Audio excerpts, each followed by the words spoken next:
We pick the worst times to talk about things around here. But you know what? I will do it. I will do it because we've already done our playoff predictions. I'm going to talk about it more on this show. But there is a debate that is raging out there that while I think it may be a little short-sighted, many are trafficking in. Many are saying, and we will talk about it. We're jam-packed high atop a very snow-free South Florida. While Nashville is in line to get about half a foot of snow later this week, we're down here for the Orange Bowl. So in the meantime, why not do a live show down here? Proudly brought to you by Academy Sports and Outdoors. So the whole SEC bias thing, the allegations always flying around. I'm not even addressing that. You think what you want to think about that. But the SEC Big Ten, now I am being asked about that. And that is a big talking point in college football because for a long time it was SEC and then this year we could have a Big Ten versus Big Ten final for all we know. But at the very least, the Big Ten, probably the best conference in college football this year. Is that going to be the case moving forward? I got some thoughts on that. Everyone does. I do as well. Georgia's future, Clemson's future. Got questions about both of those things. I have been presenting a bunch of busted bold predictions that you guys gave me in the spring and summer. But some called that unethical. No, they didn't. But it is.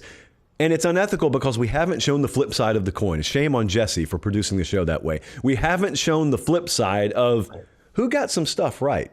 No more. I have hit the executive override, and tonight, fortunately for some of you guys, you nailed your predictions, and I will show you because we are men of our word, after all, around here. Cubelic's joining the show, too. Is he a man of his word? Probably will be my first question to him. They're watching us in Spring Hill, Tennessee, Stockton, California, Powell, Wyoming, and Jacksonville, Florida. There we go. That's where they're tuned in. I don't just make those cities up. I mean, we actually take them from the live chat here. Okay, here we go. I'm going to prove some things to you here. Let me show you how. So we got the college football playoff happening right now, and we got a lot of talk about the SEC. Cannell is probably like 2 rooms away from me right now, just lurking, spreading baseless propaganda largely. But there's been a lot of talk. Colin, here's a good endpoint for you. There's been a lot of talk about the SEC, the Big Ten, conference superiority, how you judge that. What does it even mean? So I have some thoughts on that. I had a question here from Jalen from beautiful Alpena, Michigan, and I wanted to lead the show with it. It said, I need you to fix your SEC bias. So here's your opportunity. False allegation, but we'll continue. Which conference is better moving forward, Big Ten or SEC? I am going to prove to you that I am not clickbait Pate, which is another hurtful allegation thrown around the internet, because I could do this every day, guys. I could have done it all year. I could lead every show with it. And you know what it would do? Clicks and traffic. But what have I done? I've abstained. But Jalen, because you asked, I will answer. There is no answer. I think it's very much going to be year to year. So I do think everything's compacted a little bit. Like certainly you have Penn State stepping up in a way this year that they really hadn't as a program. Indiana helped that out this year, but I think the premise is flawed. So where I'm at on this is the conference versus the conference thing probably doesn't matter a whole lot. Now, you may call that hypocritical, but anyone who's watched the show for a long time knows that I called the SEC out on this when they used to bang the drum about SEC. I thought one of the craziest things is when you turn on like an Arkansas game and they'd be chanting SEC. And they were chanting SEC, if we're being honest with ourselves, because of what Nick Saban in Alabama was doing. Now, LSU in 2019 did it. Georgia a couple of years in a row did it. But largely, only for like a decade plus, everything about SEC superiority, conference superiority, it all worked downstream of what Saban was doing at Alabama. He's gone. That's the big adjustment. He's gone, and the SEC kind of looked like it was in a blender, Alabama included, this year. So it's not going to be the case moving forward? I don't think so, because they care too much in the SEC, and they'll just keep firing folks until they get it right. But more on that in a second. So I think it's a case-by-case, year-by-year thing. So this year, when I look at Ohio State or I look at Penn State and what they're doing, I don't really think that has anything to do with Washington. It doesn't have anything to do with Illinois. Illinois had a good year this year, but I look at them as programs. Okay, so I know that's not how most people think, so I won't think that way. So for the sake of argument and for the sake of the question, I'll look at it and I'll say that I think I would still very slightly lean to the SEC. If you asked me conference for conference, which conference is going to have more collective success over the coming decade, still say the SEC. And here's why. When I stack them up, at the top, the Big Ten's incredible. The SEC most years will be incredible. This year they weren't. But I'm not, taking everything for the next decade based off what happened in 1 year. So Georgia, Ohio State, Bama, Oregon, Texas, Michigan, Tennessee, Penn State, like these teams at the top, these programs at the top, they care at a maximum. They invest at a maximum. They recruit, they portal, they develop culture-wise. They're all good. They'll be in the conversation every year.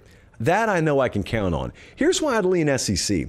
Because when I get to the next level, if I go like LSU, A&M, Ole Miss, Oklahoma, Florida, that to me is a collection that in any given year could be terrible. Like one or two of those teams could be terrible, like this year.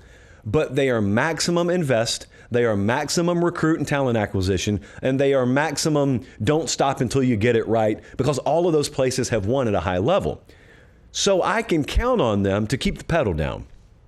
On the other side, though, I'm looking at Wisconsin, Illinois, Iowa, Minnesota, Indiana, Washington. Those are programs that have never been there before. Oklahoma was terrible this year. Oklahoma's been to the mountaintop before, so they know what it takes. Florida was bad this year with a tough schedule. They've been there before, and they spend at the kind of level that it takes to maybe one day reascend there. Auburn's the same way.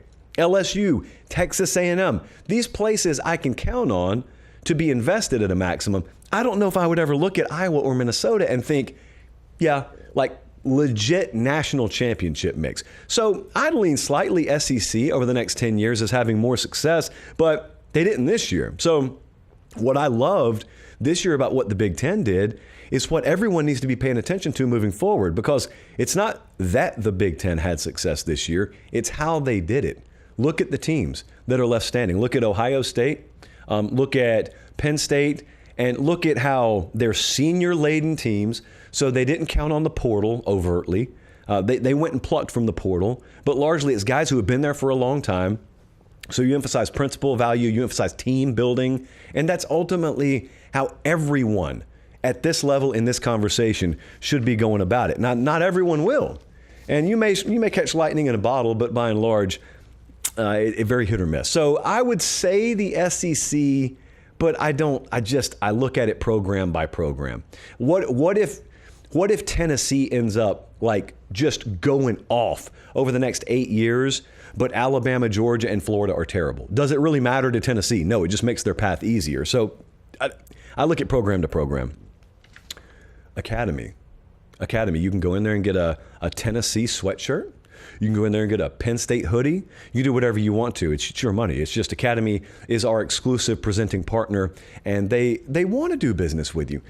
They need to do business with you, and they make this show free of charge to you. We appreciate them. This is the time of year where it's you're coming off Christmas. Hopefully you didn't drop the ball, but if you did, who's to say you can't just randomly give gifts in February or January?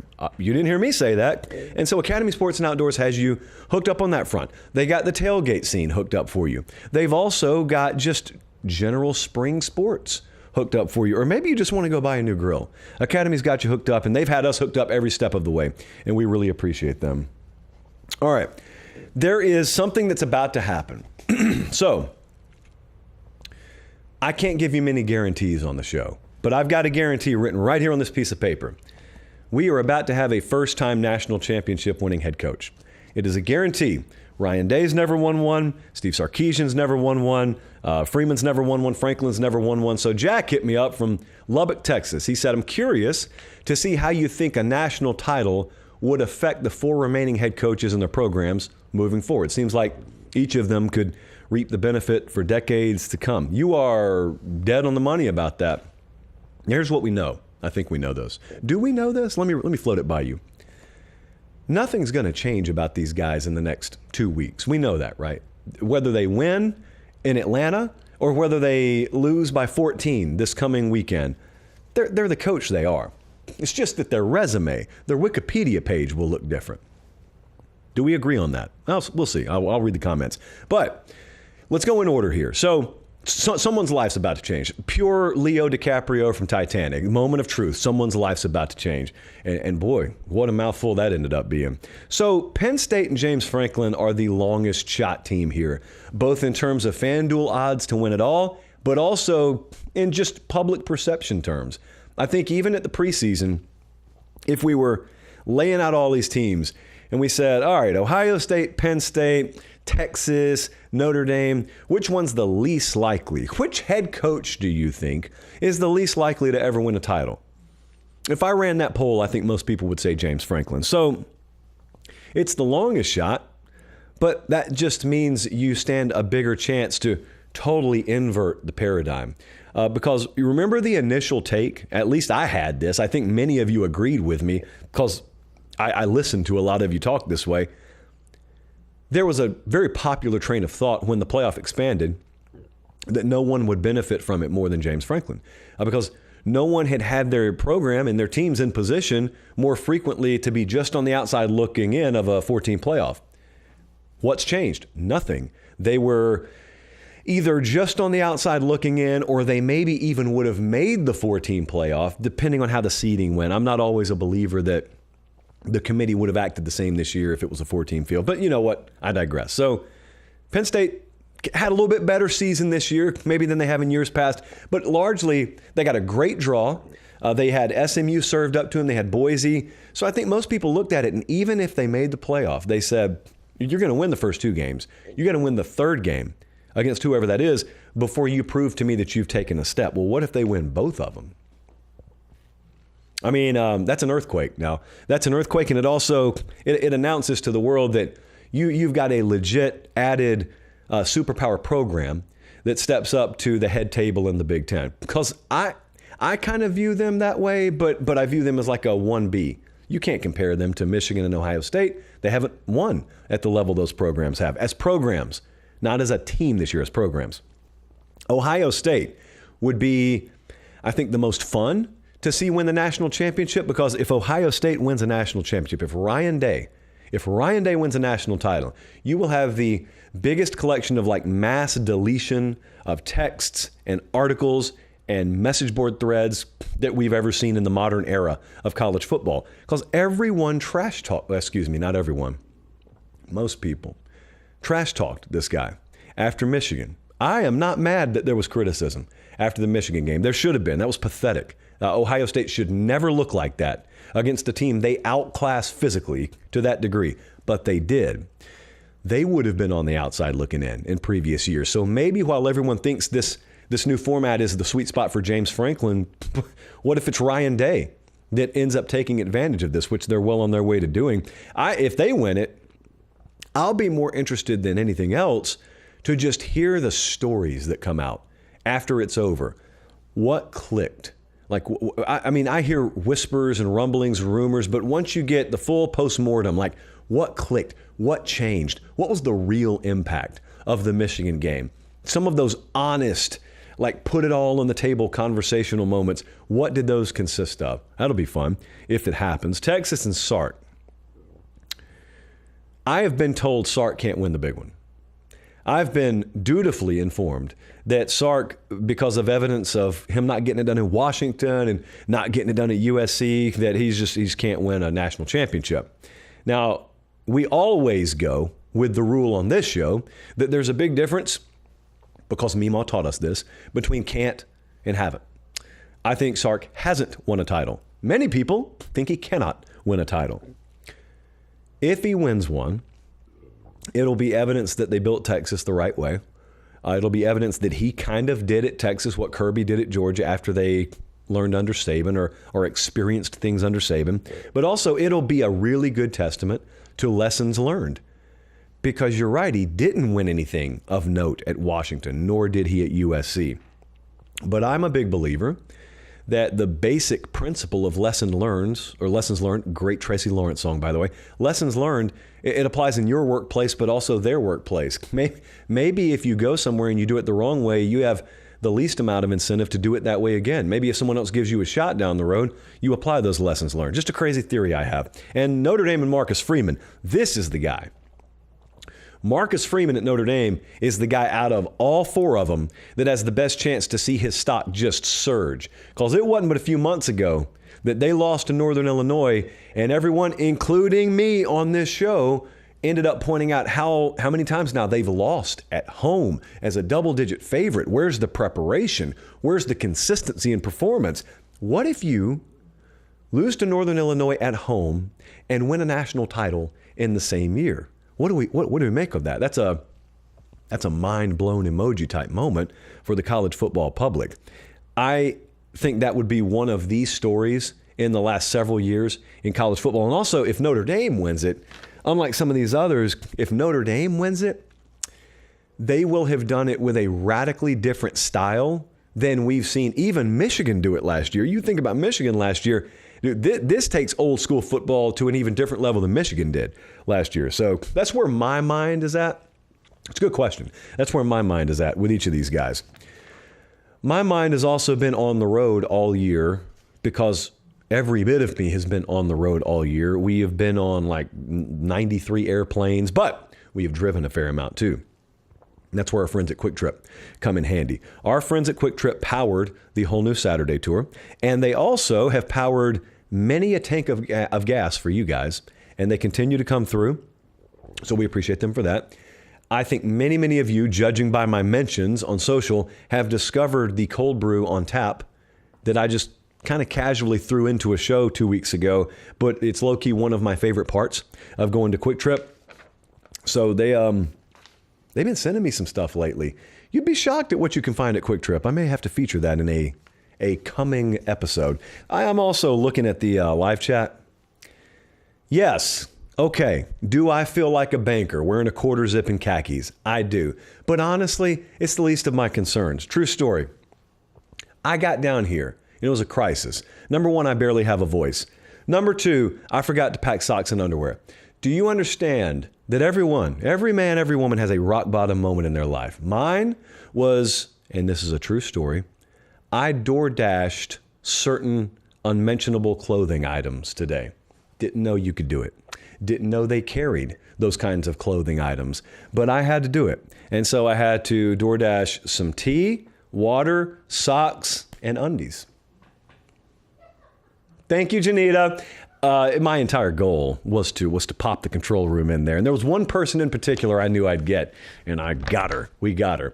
So long story short, I couldn't care less that I look like a sellout right now wearing this Cannell quarter zip. Because you guys know it's temporary. I know it's temporary. Everyone else knows it's temporary. And it's mainly meant to be a distraction mechanism so you don't notice that my voice sounds like a hedgehog is lodged in my throat. Next up, we got a question, I'm told, about Kirby in Georgia. I'm even sipping tea on set. Zevia doesn't even make hot tea, although they do make some zero sugar tea that I'm not even supposed to talk about yet, I don't think. Not half bad. Okay. Eli from Alston, Georgia said, it seems like Kirby and Georgia got some bad breaks the last 2 years. They lost the SEC title to Bama, didn't make the 14 playoff, and then Beck got hurt this season. Are they still the class of the sport? And is Kirby still the top coach in the sport? I will answer all this. What do you think about this? Listening, viewing, I don't care, live chat. Is Kirby Smart still your number one rated head coach? Most people would have said yes in the preseason. I think we all agree with that. So how much did one season, where they won the SEC, by the way, let's not forget this, did that lessen your opinion of him? It didn't with me. Did it with you? Okay. So Georgia has finished top 10 8 straight years. It's really difficult to do. But I want to go back to the question for a second. So the question was talking about how they've come up just short. They've had some bad luck the last couple of years. Well, they have. I call those sliding door type moments. So yeah, last year, they're number one in the country. They're undefeated. They lose to Bama and Atlanta, and they get dropped out of the top 4 entirely. FanDuel tells us they would have been favored over any of the teams that made the playoff last year. Doesn't mean they would have won, but they had as good, if not better, a shot than anyone that made it. But they didn't get a shot. Okay, so bad luck, you can call it that. Carson Beck goes down this year. No guarantee they would have won it all. No guarantee they would have beaten Notre Dame, but they would have been in a better, place, a position to do it, if you will. Well, that's true. But see, the door slides both ways. So with Georgia on the other side, remember, if Ohio State makes that field goal a couple of years ago in the Peach Bowl, you don't even go face TCU. It's Ohio State that goes and faces TCU. That's luck. You put yourself in position to benefit from it. That's luck, but the door slid your way. Jamison Williams goes down for Alabama 2021. It's part of the game, I know. But that's fortuitous for you. So the door slid your way. So the credit to Kirby and Georgia is they do the best thing you can. Put yourself in the right place. Have yourself in position every year. And the time will be right for you, and the time may be wrong from you, but you can't be in the right place, right time, if you're not in the right place. Right time can't find you if you're not in the right place. So the status for them moving forward is interesting. I think it's a real inflection point for Kirby Smart and Georgia. I still think of him as having not gotten to Georgia not too long ago. Like, I still don't think of Kirby as a veteran head coach, but he's been there a decade now. 15, I think was his first year. So he's coming up on a decade having been there. Or it's 2016? Yeah. 2016 is Kirby's first year there. Recruiting's not going to be a problem for Georgia. I have mild concern as I look back over these past few cycles at retention rates and development rate. You look back at some of these highly rated classes they have, it is hard to keep those classes together. And then, of course, you've got to develop them. Some positions they've fallen well short in, like wide receiver's been just a perennial problem for them, but running back hasn't until this year. Offensive line hadn't until this year. And then the draft, along with NIL and the portal, hits you, and it's tough. But what's their plan is my question. It's a Georgia thing, but it's an everyone thing. What is Georgia's plan for revenue sharing? What is their NIL structure? You just assume Georgia's one of the top dogs. They got the same internal problems as a lot of other places do. You can call them first world problems, but you got to have full administrative buy-in when it comes to revenue sharing and how much you're going to distribute to your roster, and it's got to be a competitive number. NIL, can you match? Don't just assume that you've got these whale donors that are sitting there ready to stroke a check. You would be foolish to just assume that. So there's that, and then there's also the modern age of college football. Are your values, I'm talking about Kirby, are my principles and values compatible? The way I want to run my program, is it compatible with modern college football? That's why it's an inflection point. There's a lot of stuff changing. What I wonder also is around the mid-20 teens, we saw Nick Saban look at his program and say, we are going to radically evolve offensively.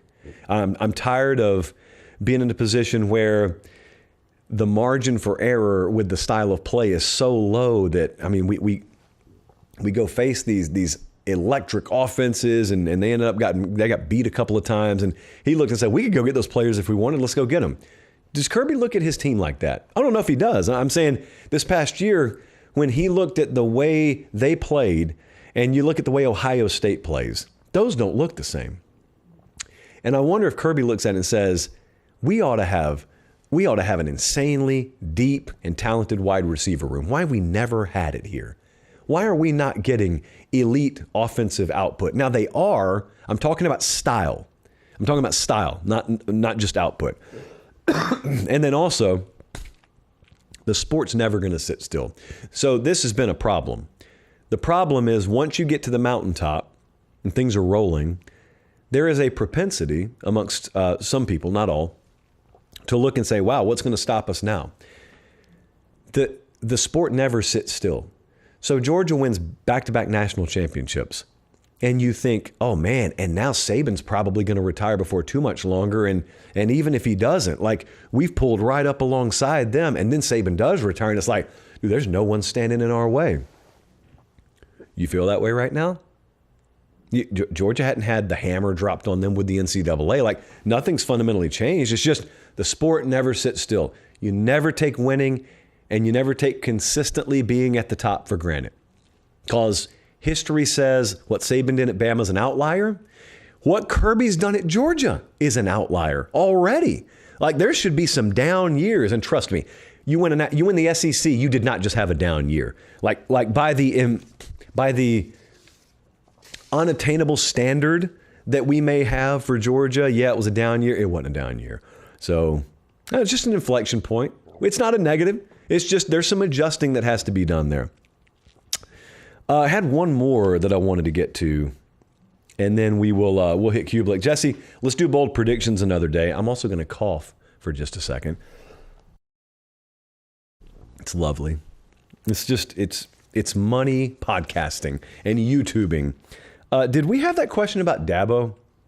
Because it's basically the same as the Kirby question. So I wanted to hit both of these today. Take a little sip of tea while I'm at it. We're fighting through it. So someone asked a similar question about Dabo and Clemson. Jalen from Greenville, South Carolina said, is it just a fact that the sport has left Dabo and Clemson behind? Or should we keep up the charade, his words, not mine, that Clemson is still up there because they won a down conference this year, then got smoked by Texas? I've been careful on this, Jalen. Okay, I've been very careful to not just throw a ticker tape parade because Clemson won the ACC. Because you're right, it was kind of a mirage this year. They went from 8-4 last year to 9-3 this year. The regular season wasn't anything to write home about. They could not scale their performance level. They got blown out by Georgia. They got handled by Louisville. They got beat at home by South Carolina. And then they stumbled into Charlotte. They won it. Credit to them for winning it. But that wasn't a great alleviator of concern for me. But it's important to note here. What Jalen said is, has the sport passed Dabo and Clemson by? I don't view it that way. To me, sometimes that is code for there's something fundamental about the sport that you're incapable of doing. There's something the sport requires now that you're incapable of doing. Like if I'm a major league hitter and I get up into my early 40s and I can't time up a big league fastball anymore, the sport has passed me by. Dabo, this is voluntary with him. Like not using the portal, there's no skill in that. You either decide to do it or not. I know they've done it this cycle. I'm just speaking in general terms. That's not the sport passing him by, unless it's voluntary. But there have been two things here. Okay, so let me break them down right quick. Number one's the portal. If the sport's passing him by on that front, it's been voluntary. It's been because he's looked and said, we are capable of doing this. I don't feel like doing it. And if that's passing him by, that's passing him by. But the other part is staffing. This kind of gets overlooked. So Clemson used to be very elite defensively, and they are not anymore, and they were not this year, and that was kind of the dirty secret of the program. And it kind of goes back to 2021. After that season, Brent Venables goes on. He's going to Oklahoma. It's a big piece that was leaving Clemson. And there was a lot of talk around the program about whether they were going to conduct a national search. Because this is Clemson, man. That's a very in-demand job. They could get a lot of attention from across the country, the top defensive minds. So Dabo starts talking. And he starts talking about how I may want to just promote from within and not even do a national search, which is what they ended up doing. I'm about to play you some sound in a second. This is what they ended up doing. I had a problem with it at the time. We talked about it on the show at the time. And the reason I'm about to play this for you is because this is from 3 years ago when he was about to promote Wes Goodwin, who had not been a coordinator. He was in-house, promoted him to defensive coordinator. It did not work. 3 years later, they just let him go. But it's indicative of a bigger way of thinking. So 3 years ago, we're talking on the show. It's back at our old studio. If you've never seen it, get ready. Now's the time. This is what I had to say at that point, and the same message still rings true now. Let's roll it. What he, in his mind, has to reason is, does he want to go internal and promote from within, or does he think it's time for new blood? You could look at Wes Goodwin, and he's an off-field analyst for you. You could promote him if you wanted to defensive coordinator. Some people think that's the direction he'll go. But let me tell you what else people think, and I would agree with this. The program's been stale. It is not a program that feels like it's got a lot of fresh water flowing into it. You got to be careful.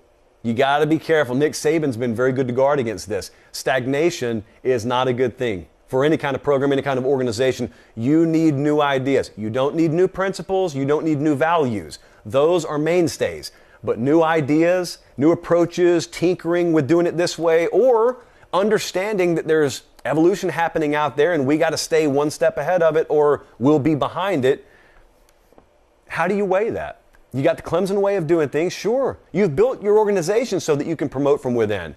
But then over on the other side, you're asking yourself, but if we do have that stagnation problem, if we are a little stale, if we're in a bubble here in our own right, and there's a lot going on out there that we're just not aware of, and there's some programs that are getting an edge on us that we're not aware of, well, the only way really maybe to solve that is for me to bring some new blood in here. Oh, we were so young. So this is not about legacy. The one thing I saw in the live chat while we were playing that shot is not about legacy at all. Dabo could never win another game. He'd be one best of all time. Dabo could never win another game at Clemson. And he would be an instant Hall of Famer, icon, face on like an expanded Rushmore of college football type figure to me. I say expanded because I don't believe we should just have 4 faces on college football's Rushmore, so I'm going like 10 deep. I'm putting Dabo's face on there if he never wins another game. Strictly about the future. All we're talking about here is the future. That dude has done everything you need to be a legend 10 times over. But I am fascinated, as I have been for a few years now, at whether there is a stubbornness and there is an imprisonment based on the idea that we're using the same formula that won us those titles back in the 20-teens. And I just wonder if the formula doesn't work as much anymore because, like we were talking about with Kirby in Georgia, the sport never sits still. And that means the blueprint that may work in 2016 may not work so well in 2024 and beyond. Now, they're using the portal a little bit more this cycle. And since the West Goodwin promotion, he did go outside a couple of cycles ago to hire Garrett Riley. So there are positive signs there, just maybe need to be a few more of them. If you want to go watch Clemson play this fall, or you want to go watch Sabrina Carpenter in person, Jesse, I know you're more the latter than the former, SeatGeek has you covered. Anything you want to go watch. If you want to go to the Orange Bowl here in Miami, if you want to go to the Cotton Bowl, pack your snowshoes and whatnot. But you can go to SeatGeek to go wherever you want to go. Go to Monday Night Raw for all I care. Go anywhere you want to go, but at checkout, use Pate State 10. I'm getting you a discount. I know you guys at some point are going to some kind of live event this year. SeatGeek, Pate State 10 at checkout. And I'm not sure that would carry over to FanDuel in any way. But I did want to tell you before we bring Cubelic in, FanDuel is, of course, the odds provider for our show. They have been all year, and we appreciate them immensely. But I was talking to David over at FanDuel today, and he just hit me with some pretty wow numbers. I tweeted them out, I think. So Ohio State on Selection Sunday, when the 12-team bracket was announced, you see that Ohio State's going to have to play this really, really ungodly stretch of games to win it all. They were plus 500 against the field. As of this morning, they're minus 140 against the field, which means you can bet Ohio State at minus 140, or you can bet the entire field, the other 3 teams, and it was like plus 112 odds. So betting the field returns better than 1-to-1 right now. That is on FanDuel as we speak. So just an example, when I tell you guys who are kind of new to betting, you can go over there and bet the spread. You can bet the total. Many people will. I will. But there are also derivative markets, and there's a lot of alt markets like that where if you don't have a strong feel on the game or whatnot, that's another fun way to go about it. So there you go. FanDuel, odds provider, exclusive odds provider to the show. Jesse, do we have Cubelic? We do? Okay, well, bring him on in. I heard him knocking on the door. Let's bring him on in as I take a sip of tea. Hey, when you have vocal problems there in Homewood, Alabama, what is your beverage of choice, sir? Oh, it's not a beverage. It's easily wild berries, the way to go. Always going to get the throat cleared up. Take any kind of gargling out of it. Going to smooth things over. Absolutely no problem. Now, if this was maybe like some sort of a headache you were dealing with, I would tell you go cookies and cream. Yeah. Probably the way that you would want to work right there. So, and if you felt good on a regular day, just go OG strawberry with the bowl special edition right there. That's all the advice I have for you today. You know, I'll actually let you eat them on this show. You do whatever you want to. You can feel the rapper. It's the most inside joke that I'll ever tell on the show. Okay, you have You've done a couple of bowl games, and you're going to do the Orange Bowl. In fact, you're coming down here, inexplicably flying into Miami to stay in Fort Lauderdale. Just a South Florida rookie of rookie mistakes. But you've done a lot of bowl games now. You had a bowl game that was like totally off the radar with North Texas the other day. And I was listening to you cue it up. You were talking about the quarterback situation. You were talking about the depth situation. So if I told you, like, it's your final, it's a public speaking course, in a minute or less, explain to people how warped and sideways that bowl game was from the outset, you would say what? I would say each team probably had 7 to 8 starters gone in the transfer portal, including Chandler Moore, starting quarterback at North Texas, who threw for like 3,200 yards, had an amazing season. His replacement, Drew Mestamaker, was the starting quarterback. He had not started a game anywhere since his 9th grade year in high school at quarterback. Played a little bit of safety in high school, had a transfer in before his senior year, so he didn't go. Also, the original starting center was hurt after the 3rd series of the season. Freshman center comes in for North Texas, plays great, gets NIL deals. He's gone. Original backup center then hits the portal at the end of the season, has nowhere to go, so he comes back. He starts at center and has not played a snap for North Texas the entire season. So that on top of 2 teams from Texas going at it in the First Responder Bowl on SMU's campus, what else could you ask for? Yeah, people in the chat thinking I'm hating on Fort Lauderdale. Guys, I'm staying in Fort Lauderdale. I'm saying I flew into Fort Lauderdale, and our guy here is flying into Miami, which means you basically have to have a passport to get here from there. Pretty crazy move. Pretty crazy move. Listen, okay, so this was a last-minute trip. I was asked to do this by SiriusXM a couple of days ago, so I agreed, of course, to do it and had to tell my wife I was going to do it. She thought the season was over, so I tried to compress this thing as much as humanly possible, so I caught a couple direct flights, which I'm probably going to end up paying for on Friday, trying to get back. You and I might be driving back. We might drive the whole state of Florida on Friday, by the way. Mm-hmm. So the only direct flight I had was into Miami. I do have a morning show that I also have to do. I couldn't just skip that. So this was the only way that it worked, was to go into Miami. I apologize. Yeah, you're forgiven, I guess. I don't know. I don't care. Do whatever you want to do. So, it's dumb. It's just the only way that I can make it work. So, but yes, our hotel is 5 minutes from the Lauderdale airport. So yeah, it's ridiculous. Yeah, at most 5 minutes. Notre Dame, Penn State. My mind on this game, very simplistic, and I'm either going to be really right or really wrong. I look at the formula for Notre Dame, and they've been so great at taking the ball away. And history has told me that if a team is thriving off of that principle, there's just one week where it doesn't show up. And maybe even it inverts itself. And if that happens, Penn State's plenty good enough to win this game. However, I'm thinking the same thing against Georgia. There's that little condensed period right there, end of first half, beginning of second half, like a minute and a half of game time. And I had a Georgia buddy texting me saying, if you were to ignore that part of the game, we won. Well, buddy, that's not the way the sport works. And there could be the same little chunk of time against Penn State. I am just blindly rolling the dice. It could get me cooked, but I'm blindly rolling the dice. Penn State finds a way here. Where's your head been on this one? I just love this Notre Dame football team. My biggest concern with Notre Dame is how beat up they are. I was on that sideline doing radio, watched Xavier Watts come out of the game. It looked like a separated shoulder. He wasn't moving that arm when he came off. Saw Howard Cross with a giant, looked like an air cast on his ankle. He gets dinged up during the game. Apparently a cramp, but I don't know if those were related, how that's going to look. We know that you're losing Riley Mills before last game. He's not going to be back. Jeremiah misses, almost a half of this football game.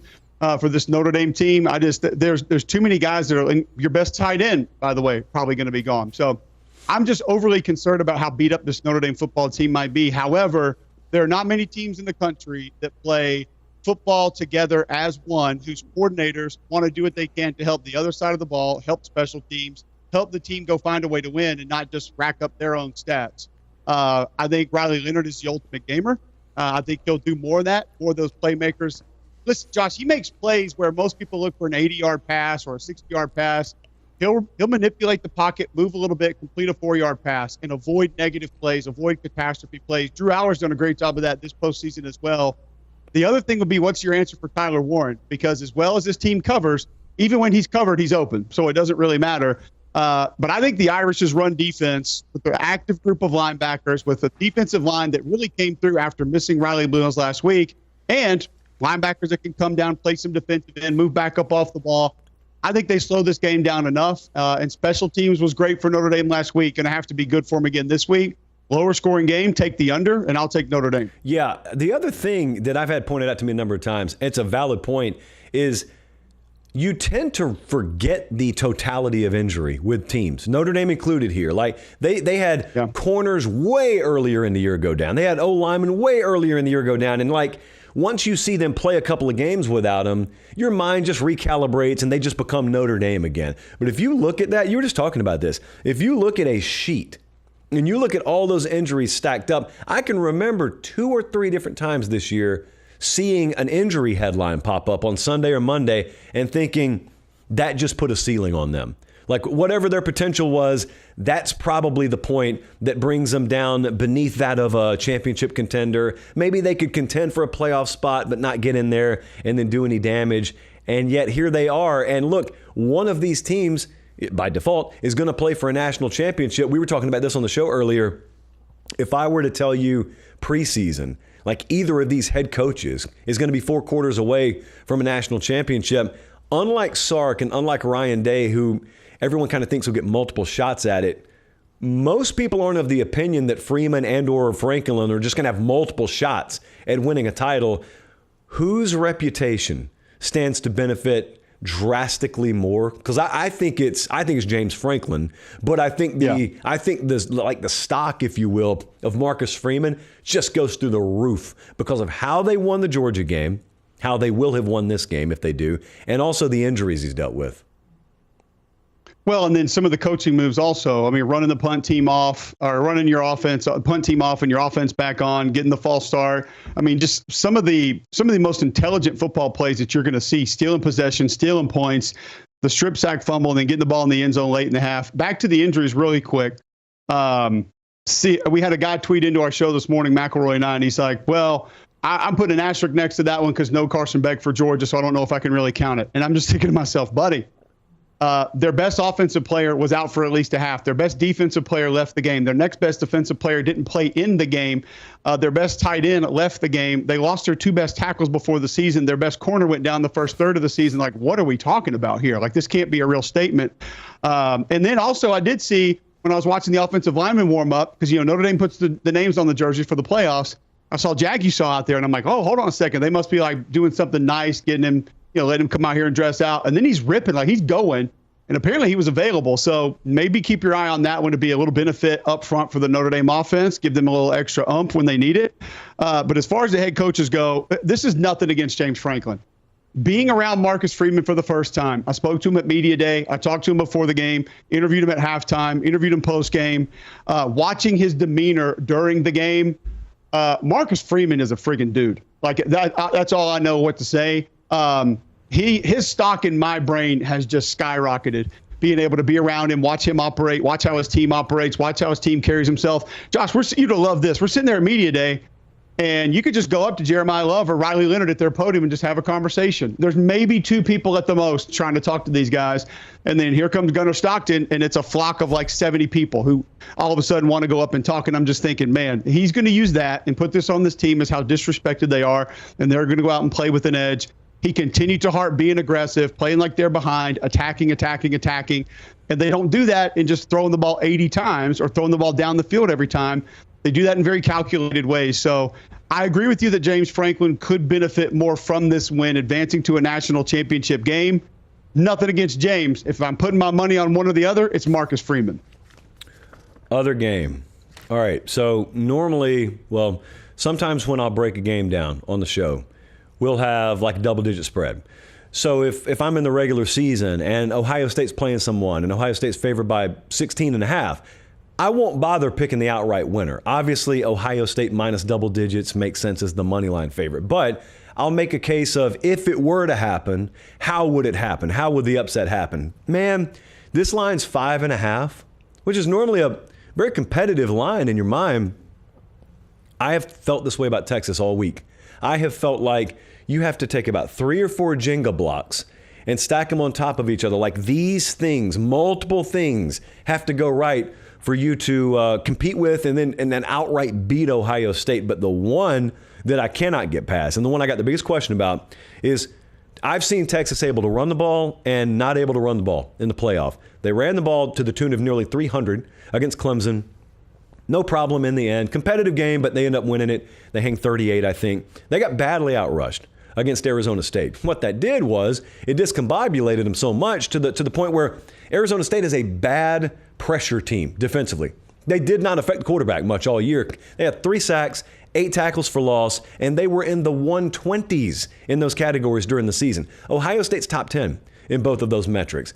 I cannot find it in my heart to trust Texas to run the ball effectively enough to keep that 3rd and long, 3rd and 8 tee off, pressure the quarterback type variable out of the game. And that's why I'm having a really hard time not laying those points with Ohio State. Where are you at? I'm with you for the most part. I've been wrong on Ohio State for the majority of this playoff. But there are some things about this game that are a little bit more intriguing than I think some people really either want to talk about or know to talk about. One, Texas defense, not as much of a matchup defense as what they've faced prior. They're going to play back a little bit more and try to keep everything in front to a certain extent. I think they've given up. We talked about it on the show this morning. I think 6 plays of 20 yards or more through the air this season. They don't allow over the top. That could help you sort of mitigate the damage that Jeremiah Smith is going to bring to this game. But then you see what Chip's doing last game, moving him around, forcing him the football. It didn't have to be 60 yards down the field. That's a massive concern no matter who you are. The other part of this for the Texas defense first is when Arizona State really got going, Josh, it wasn't east and west. It was between the tackles, which has felt like that was an impenetrable part of this Texas defense. They just turned to start running duo, and Scadaboo, who is amazing with his vision and his patience. I know we look at him as this bowling ball, but he would kind of sit there and wait. Linebacker play over the top. All of a sudden, he'd cut back and he's gone for 14 yards or 8 yards or 7 yards. So Texas misplayed the run. I don't think Ohio State is going to attempt to run the football that way. That could benefit Anthony Hill Jr. at linebacker, Colin Simmons, Barron Sorrell, Trey Moore over on the edge if Ohio State tries to live east and west, because we've now seen a team can have success going right at them. I also think that Texas can find ways to get to the quarterback and be successful. The issue there is Chip has not asked Will Howard to sit in the pocket for very long.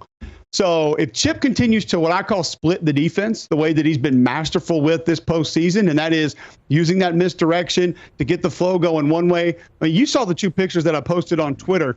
These are 2 guys off tackle without a defender 15 yards either direction of them. If Chip stays in his bag that way, it's going to be a problem for anybody. And if Texas physically isn't up to this challenge against an Ohio State offensive line that honestly still is just, they're not great. They've played better. Still not great. Right side didn't even play good last week, but they were able to get away with it because the ball was gone so quickly. And then on offense, it's got to be that same test that Chip Kelly's using. The misdirection for Sark's got to be on point. So not the direct runs making them go, but what they do off of the runs, because that Ohio State defense is flowing fast right now. So throwbacks, screens the opposite direction, end arounds, those are the things I think Texas may be able to hurt Ohio State with. If they ask Quinn Ewers to sit in the pocket for 7 or 8 seconds, it ain't going to get done, because Ohio State's going to get home. Yeah. The other thing I just laugh at this is in the previous generation, BCS especially, but even in the 4-team era, you just really couldn't afford like a disaster type loss late in the year or early in the year if you lose to NIU. And yet we could have Notre Dame lose to NIU at home and win a title same year. We could have Ohio State suffer their second loss, just humiliating fashion to end the season against Michigan and win the thing. Now, you play based on the constructs of whatever the postseason gives you, but it's just so wild how, number one, that changes the sport, because as devastating as a loss is, you're not out of it anymore, which some people think is good, some people think is bad. But then the other thing is, I wonder, man, moving forward, if people don't take a look at this year and think to themselves, yes, we want to win every game, but we are going to disproportionately value peaking at the right time. And if we lose early, whatever, we can probably lose twice and not be out of it. We want to do what Ohio State did. We want to do what Notre Dame did. And if it requires us to, maybe be vulnerable early on, so be it. No one, again, I understand. Folks don't need to yell at their phone. I'm not saying anyone's comfortable taking an L. I'm saying they don't view taking an L as the end of the world. That's not the way college football used to feel. It kind of is the way it feels now. You can have your opinion on it. It just kind of is funny that is what it is now. we're never going to know this, but let's say a team like Ohio State, being able to turn that defensive front loose, being able to find different ways to get Jeremiah Smith the football, adding different things from a motion shift formation standpoint in the playoffs, maybe trusting your quarterback to do a little bit more in the playoffs. Like how are teams going to try and offset a little bit of that before they get to this postseason? Because when you were in Ohio State spot late in the year, could you even afford to play that game against Michigan? You ended up losing and getting in anyway, but I don't think it was a given that people looked at that game and said, well, if they drop this game, specifically if it's ugly, they're definitely in. So I don't know. I do think that you and I both talked to coaches that said we're going to play younger guys earlier. We're going to play more guys at different positions. We're going to cross-train guys to be able to play safety and nickel and corner. We're going to cross-train guys to play all three linebacker spots or play D end and nickel, whatever it is. We knew that was coming, but strategically might be the more interesting part of what you're talking about and maybe what you're attempting to hold back that you want to try to unleash once you get to that postseason. We're already having stupid conversations like it's not as good to get a bye because those teams lost. Like in no world is it good to not be rested up and go play a football team. It just isn't. Not at that point in the year with depth what it was across college football. It's not a real thing, but people have convinced themselves of that now. So what are we going to have teams tanking games down at the end of the season or tanking their conference championship games so they don't have a bye? It's not a real thing, but the conversation's already shifting. I will say, when I was in Columbus in the spring, Ohio, not Georgia, that staff, Ryan Day and his staff, were as focused on the concept of loading and load management, whatever you want to call that, to make sure they're good in December as any staff I talked to. And then all these months later, here they are, and they look like 2019 LSU buzzsawing. What is happening over on Cube Show right now? We are doing playoff previews and playoff recaps. So tomorrow we'll drop another episode previewing this weekend's games. Just recapped them on Sunday. And then next week, Sunday, we'll recap the semifinals. And then next Thursday, we will recap or we'll preview the championship game going into that one and then recap it the day after it takes place. So really focused in on the playoffs right now, just watching the tape of those games, letting you know what we saw and trying to deliver them back as quickly as we can. And in between, you will see me like as early as tomorrow. So what a great day it is for us all. Cube Show over on YouTube, like same platform you're on right now. If you're watching, that's where you can go find it. Sir, I appreciate it. I can't see this often, but I look forward to seeing you soon. Oh, and tell your special someone we may have a couple boxes of Pop-Tarts we're bringing down. All right. I will. There you go. And you know they're tuned in as well. All right. That's Cole Cubelic. He's out of here. He's headed down here to much warmer climes as I'm out of here to basically go to CVS Pharmacy and load myself up for the next 2 or 3 days. Appreciate you guys so much. I appreciate our staff here in Fort Lauderdale and our staff back in Nashville for making this possible. I appreciate this generic cup of tea for making the show possible. My voice was questionable throughout the day. It upgraded to probable, but I never felt great about it, but we made it. So appreciate you guys. Make sure you subscribe to the channel and the pod if you haven't already. We will have on the channel, just to get you up to speed, we'll have immediate reaction to the Orange Bowl and the Cotton Bowl. And then we will do our show Sunday as we normally would. In between, Nashville should get like half a foot of snow. So we'll get back up there when we get back up there, but we'll do our show Sunday. But stay locked onto the channel because I will have immediate reaction. We'll be at the Orange Bowl. We'll react to the Cotton Bowl. And in between, let's just have ourselves a good, strong finish to the week. So for everyone here, myself included, appreciate you guys so much. Take care. Have a great rest of your week, and God bless.